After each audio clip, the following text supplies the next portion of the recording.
અમદાવાદમાં luxurious Volvo કારનો વરઘોડો કાઢવામાં આવ્યો છે। કાર માલિકે ગાડી પર ટાયર અને ચંપલ બાંધીને વિરોધ નોંધાવ્યો। સેફટીના દાવા કરતી નામચીન કંપનીના પોલ ખોલતા બેનરો સાથે વિરોધ જોવા મળ્યો। અમદાવાદ શહેરના માર્ગો પર ફરતી કાર ચર્ચાનું કેન્દ્ર બની છે। કરોડો ખર્ચ્યા છતાં સેફટી શૂન્ય, કાર માલિકનો આક્રોશ જોવા મળ્યો। વ્હીલ પ્લેટ ફાટી જતા કાર માલિક ઉપેન્દ્રસિંહે કારનો વરઘોડો કાઢ્યો છે। અમદાવાદમાં વોલ્વો કાર માલિકને કડવો અનુભવ થયો છે। 1 વર્ષ જૂની કારમાં સમસ્યા સર્જાતા રોડ પર આ વરઘોડો કાઢવામાં આવ્યો છે। કાર 3 મહિના કંપનીને આપી છતાં કોઈ જ નિરાકરણ નથી આવ્યું। શહેરના અલગ અલગ સ્થળો પર ટોઈંગ ગાડીમાં મૂકી વિરોધ નોંધાવ્યો છે। અમદાવાદ શહેર સહિત ગુજરાતમાં વોલ્વો કારનો આ વિરોધ કરશે। રાજસ્થાન, પંજાબ, હરિયાણા, મહારાષ્ટ્રમાં પણ વિરોધ કરવામાં આવશે।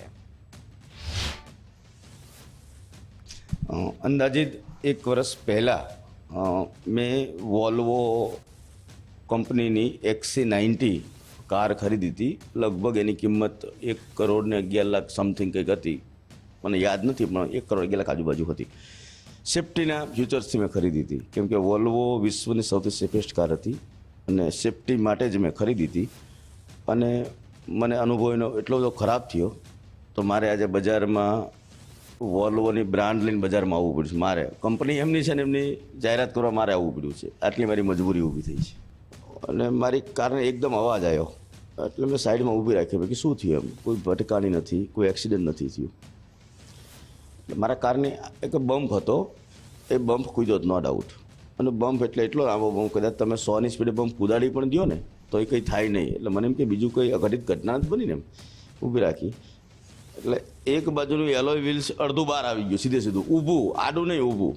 આપણે શેરડીનો સાંઠો કેમ ઊભો ચીરીએ એવી રીતે પ્લેટ અડધી બહાર આવી ગઈ। એટલે મને સારું નવીન લાગ્યું, મેં હું તો સેફટી માટે કાર મેં લીધી। વોલ્વોમાં કંઈ એવા ફીચર્સ આવતા જ નથી કે તમને અંદર એન્જોય થાય ને તમને મજા આવે ને તમે રાજી થાવ। વોલ્વોની અંદર કોઈ ફ્યુચર છે જ નહીં। વોલ્વો માત્ર સેફેસ્ટ કાર છે, સેફટી માટે એવું કંપની કહે છે, હું નથી કહેતો।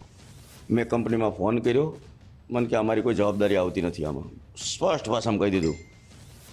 વિશાલ પાંડે એના મેનેજર છે, મારો મિત્ર છે।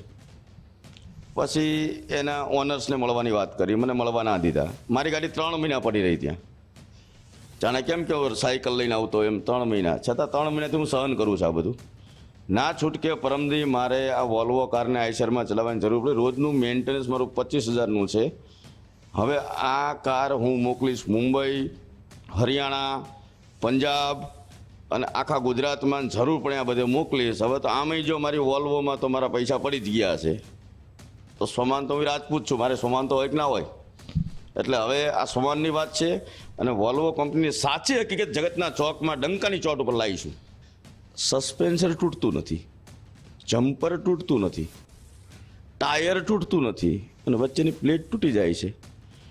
આપણા ઘરમાં છોકરું જન્મ્યું હોય ને, ધાવણું કહેવાય, ધાવણા છોકરાને ખબર પડે કે ટાયર સેફ છે। 27,000-28,000 કિલોમીટર ગાડી ચાલીશ તો એ ટાયર સેફ છે, એની ઉપર પ્લેટ આવે, એ પ્લેટનો ભાર સસ્પેન્શનને જમ્પર ઉપર આવે।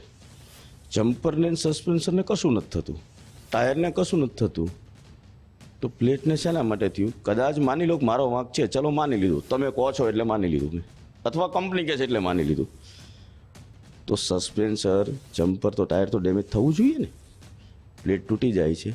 પણ વોલ્વો એટલી મોટી કંપની છે, એ જો આવું સ્વીકારે તો સેફટીના દાવા કરતી કાર ઝીરો પૂરી થઈ જાય।